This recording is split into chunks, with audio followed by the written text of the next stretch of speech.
Welcome back to Productive Era. Be productive in this era.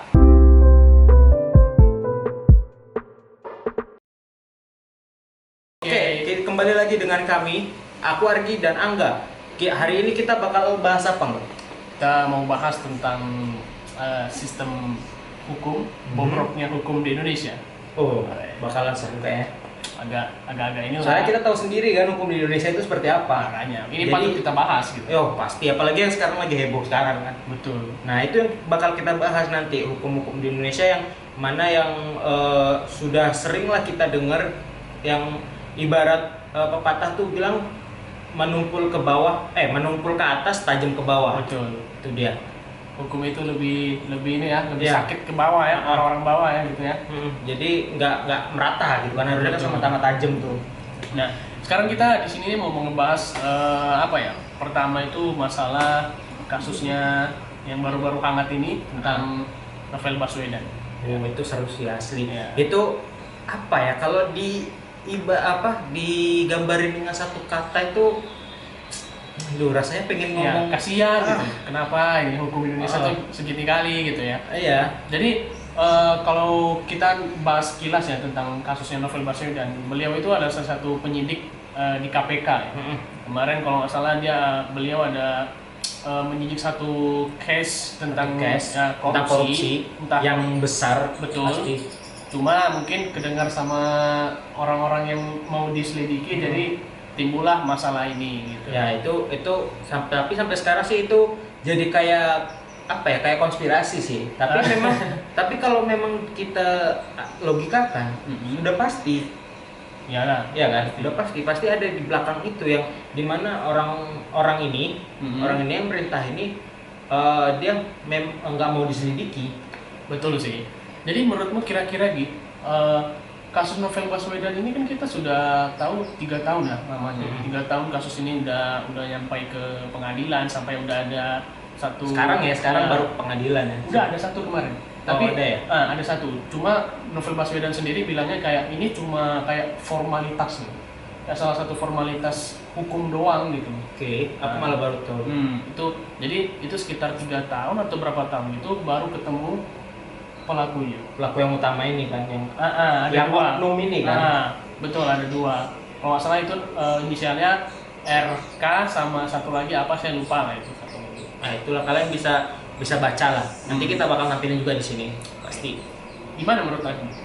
Kalau menurut aku ya, yang sekarang lagi bikin heboh itu kan dicari 3 tahun tapi fonisnya cuma setahun nih.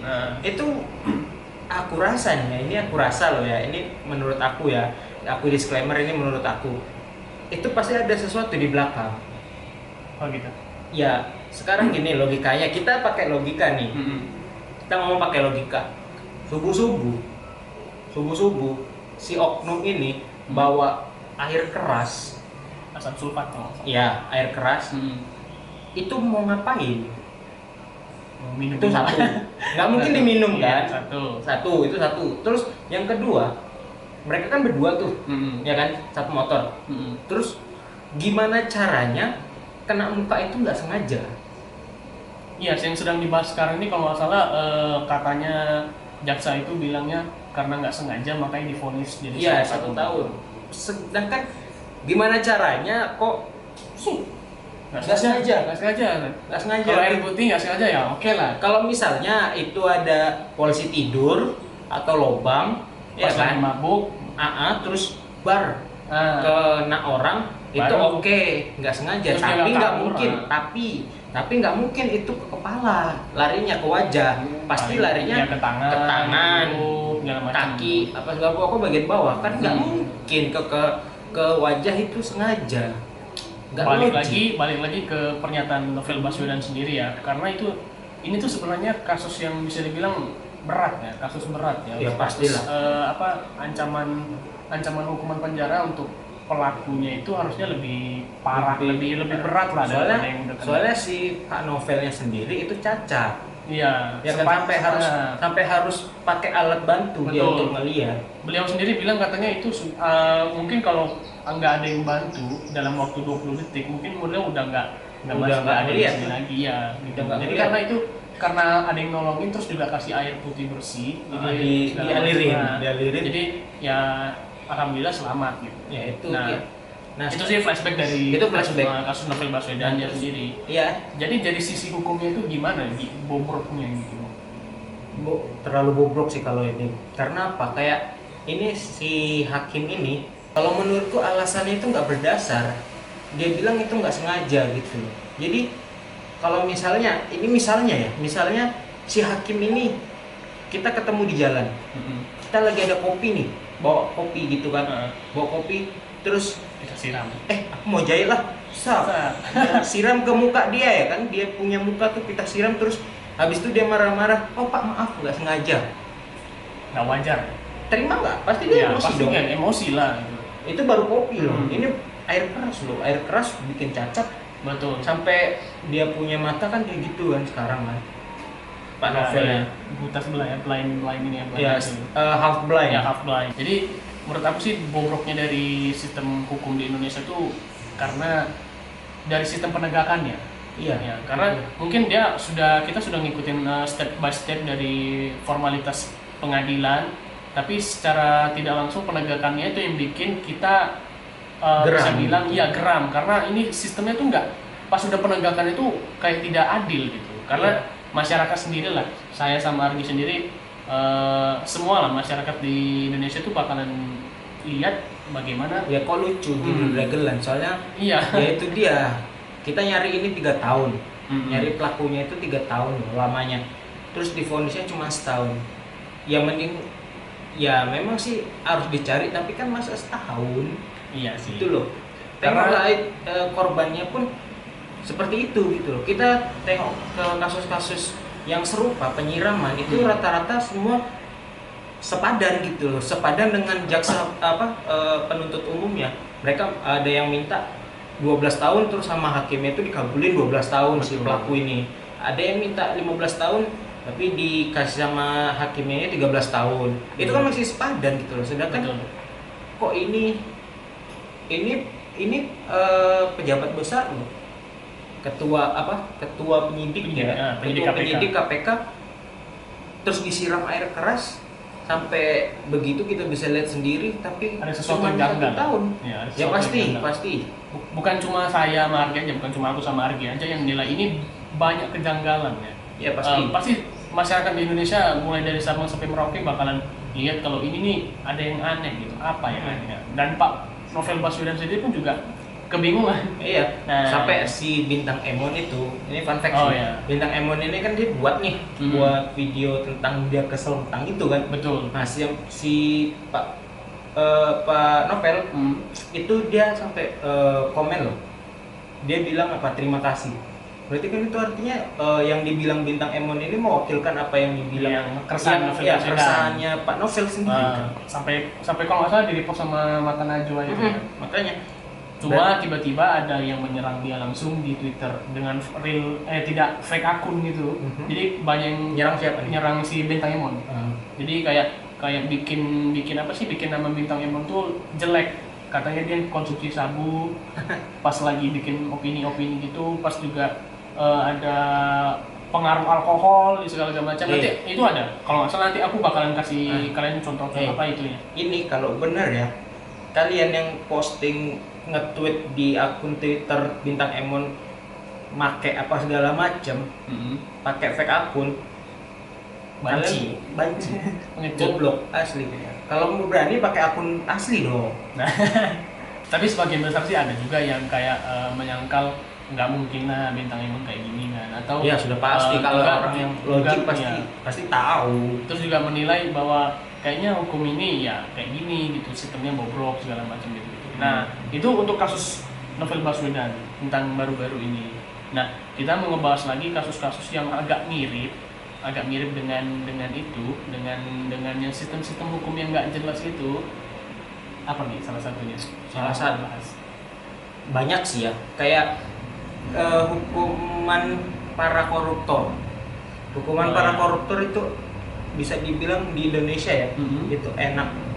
Kenapa? Mereka dikasih kayak fasilitas, betul. Fasilitas mereka kayak kasur apa segala macam dikasih kan. kayak ruang VIP ya. Kayak dia ruang sampai VIP ruang di hotel. kan ruangannya Pak siapa? Setia Novanto. Nah, ruangannya yang kita sebut papa kayak kamar hotel. Memang sih. Coba kita lihat lapas-lapas biasa gitu. Kayak lapas Nusa Kambangan. Lapas-lapas yang untuk Udah sempit-sempitan lah ya. iya, mereka sempit-sempitan, bisa satu sel itu over kapasitas. Kapasitas. Nah, kemarin kalau nggak salah karena corona sudah nyebar sebegitu Dapat cepat ya, asimilasi. dapat asimilasi dari pemerintah, itu mereka dikasih para napi bisa dibebaskan asal dengan bersyarat, misalkan Ya, mereka sudah seperempat perjalanan 2/3 ya, 2/3 kalau nggak salah. Pokoknya setengah setengah dari lumayan. jalan hukumannya, Iya. mereka boleh keluar. Kebanyakan rata-rata yang dapat asimilasi balik lagi ke penjara karena apa? Karena ya Mereka ngelakuin lagi. betul. Tapi sebenarnya sih itu kita nggak bisa nyalahin sama napi-napi yang udah keluar sih ya, Karena nggak semuanya iya, pasti. Karena ada beberapa alasan ya, mungkin dia kalau keluar keluarganya sudah nggak ada juga, misalkan, atau nggak ada yang terima dia di perumahan dia, atau Nah, emang dia itulah. susah nyari kerja karena dia udah punya SKCK yang tidak polos. gitu, tidak polos lah bisa dibilang. Pasti ada catatan kriminal ya. ada Cuman catatan kriminal. ya itu tadi kita harusnya kalau misalnya memang mau dikasih bebas, ya kasihlah lahan pekerjaan untuk mereka karena udah pasti mereka ketika keluar susah cari kerja. Betul. Gitu. Karena stigma masyarakatnya udah jelek nih. Kesannya kayak orang yang udah di penjara bakal ngelakuin lagi. hal-hal kejahatan Betul. lagi gitu. Padahal buat Padahal resah belum gitu. tentu. Buat resah gitu. Nah, Padahal belum tentu. aku rasa sih kayaknya pemerintah harus lebih selektif ya, maksudnya kayak lebih memikirkan lagi matang-matang sebelum membuat suatu kebijakan. Jadi selama periode 2020 ini, tahun ini kayak agaknya kayak menteri dengan pemerintah pusatnya itu atau DPR-nya itu kayak ada beberapa yang saling tumpang tindih pendapatnya gitu. Jadi tidak ada toleransi antara mereka berdua gitu. Jadi kayak kadang misalkan DPR bilangnya A, terus juga menteri atau pemerintah pusatnya bilang B, ya tetap bertengkar gitu. Iya. Tidak ada toleransi antar sesamanya gitu. Jadi itulah maunya pemerintah Indonesia itu jangan gitu. Ya, maunya memang harus turun ke bawah. Jadi memang harus turun langsung ke bawah. Jadi dilihat apa yang terjadi di lapangannya langsung. Gitu loh. Oke lah mereka sudah berbuat itu, oke, tapi kebijakan yang dihasilkan kenapa masih tergolong lucu? Gitu loh. Nah, itu kita udah bahas 2 kasus ya. Kalau pertama kasus Pak Novel Baswedan, kedua kita juga udah bikin kasus tentang asimilasi napi. Dan ketiga kita mau ngebahas apa nih kira-kira yang bikin sistem hukum di Indonesia itu nampaknya bobrok. Terlalu banyak lah. Terlalu banyak. Salah satunya satu lah. Hukuman ini yang termasuk lucu sih ya. Hukuman para pembakar hutan. Pembakar hutan itu mereka selalu tahun dari tahun itu selalu ada. Ya pasti. Perusahaan yang itu selalu kenanya paling sedikit, bisa dibilang itu dendanya sedikit untuk mereka. Oke lah kalau misalnya mungkin perusahaan ini nggak tahu kalau yang diperintahkan itu membakar. Tapi kenapa harus sampai nggak tahu? Kayak ini ya, lepas kendali ya, lepas kontrol gitu ya. Ya emang nggak ada QC-nya di situ. Iya bisa jadi. Nggak ada supervisornya. Kalau ada dokter, nah disitulah kebanyakan rata-rata hukumannya singkat gitu. Betul. Nggak sepadan sama yang kayak pencuri yang ibaratnya kayak contoh kasus itu ada kemarin aku baca gitu kan. Itu dia nyuri sawit. Oh ya. Pokok sawit gitu. Didenda sama di itu ya Bang? Iya, itu padahal harganya total 26.000 ya kalau nggak salah itu. 26.000. 26.000 tapi dituntutnya lumayan.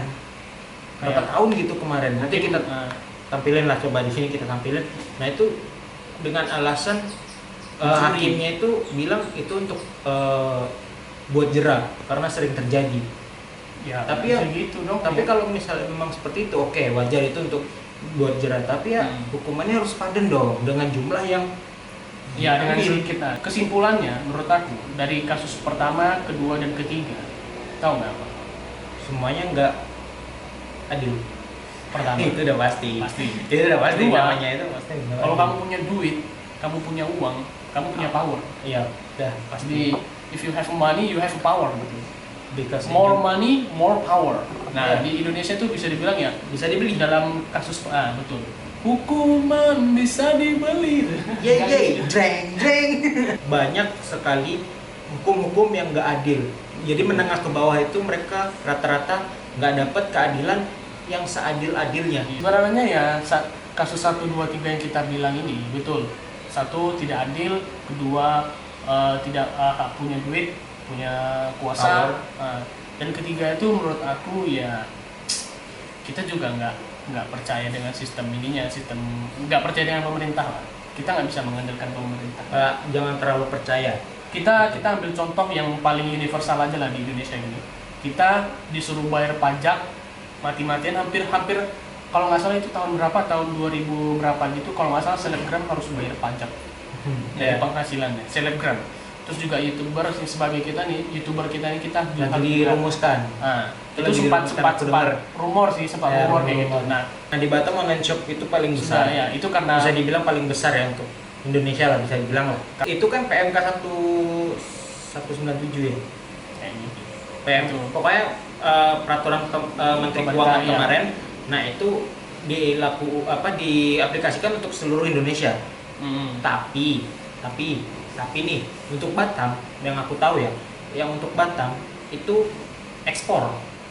Iya. Jadi di dalam itu tuh impor kena sekian, ekspor kena sekian. Nah, untuk Batam itu ekspor. Untuk Indonesia yang lain kayak Jakarta, Bandung, Surabaya, pas dalam Batam. Nah, itu kenanya impor. Agak lain ya. Jadi barang yang keluar dari Batam itu kena pajak sekian persen. Betul. Nah, sedangkan yang masuk ke Batam itu nggak kena pajak sama sekali. Iya sih. Itu kan otomatis Kayak kita kayak dikencet gitu ya. Iya, Batam tuh kayak dikencet gitu. Di Pajaknya. Iya, disuruh udah nggak usah berkembang udah. Harusnya pemerintah juga mikirin dari rakyat untuk rakyat oleh rakyat gitu ya. Kita sebagai masyarakat Indonesia lah harusnya tetap bikin pemerintah tuh selalu ingat dari rakyat untuk rakyat Dengan oleh slogannya rakyat. pasti. Masalahnya semua kebijakan-kebijakan pemerintah yang membuat kita menderita dari pajak itu salah satunya. Jadi kayak kesannya sekarang itu slogannya bukan dari rakyat untuk rakyat. Ya, Kalau menurutku ya, Iya. ini kalau menurutku dari rakyat untuk pejabat. betul. Jadi kebanyakan ya, menurut aku ya kebanyakan orang-orang yang mau jadi pejabat ya sebenarnya bukan untuk mengabdi kepada negara. Tahu nggak untuk apa? Money, bro. More It's about money, more money. power gitu. Nah, It's jadi about money. kalau sudah naik ke atas, sudah ada duit, sudah ada jabatan, ya kamu bebas gitu. Jadi makanya kalian untuk kita nggak mau menggiring opini-opini yang jelek gitu ya. Ya, ini statement Statement kita kita, orang-orang yang menengah ke bawah. Orang-orang menengah ke bawah ya gini Ya, rata-rata. jadi jangan mau dipanggil sahabat sama calon-calon DPR, Gini karena gini ya. Ini Jadi kalau mereka bilangnya sahabat, misalkan Nah. aku jadi anggota DPR nih, calon anggota DPR. Oh. Jadi aku manggil kawan-kawan aku yang nggak aku kenal pun sahabat Angga Wibowo.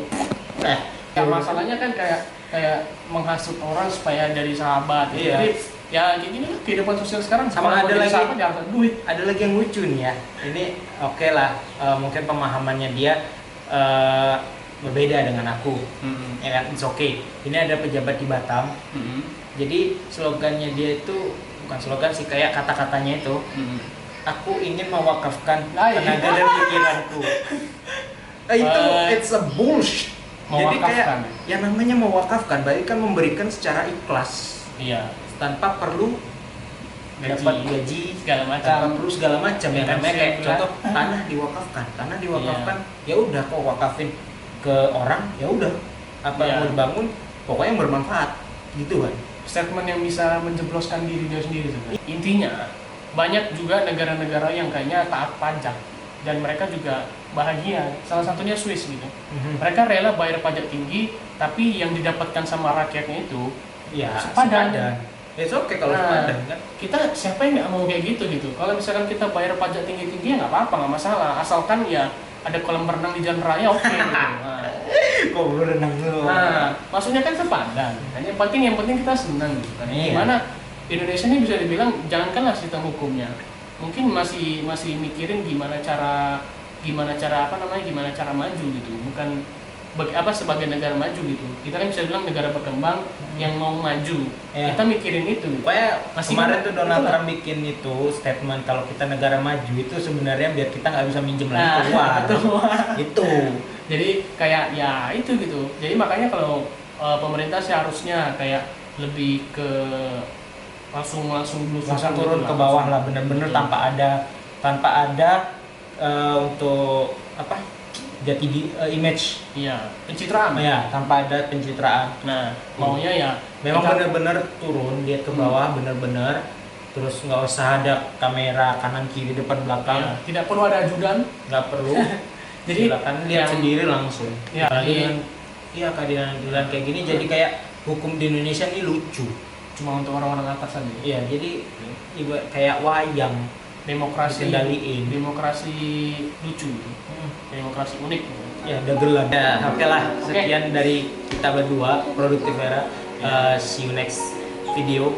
Jangan lupa like, subscribe, komen, dan share ke teman-teman kalian supaya kita bisa diskusi bareng-bareng, nambah wawasan bareng-bareng.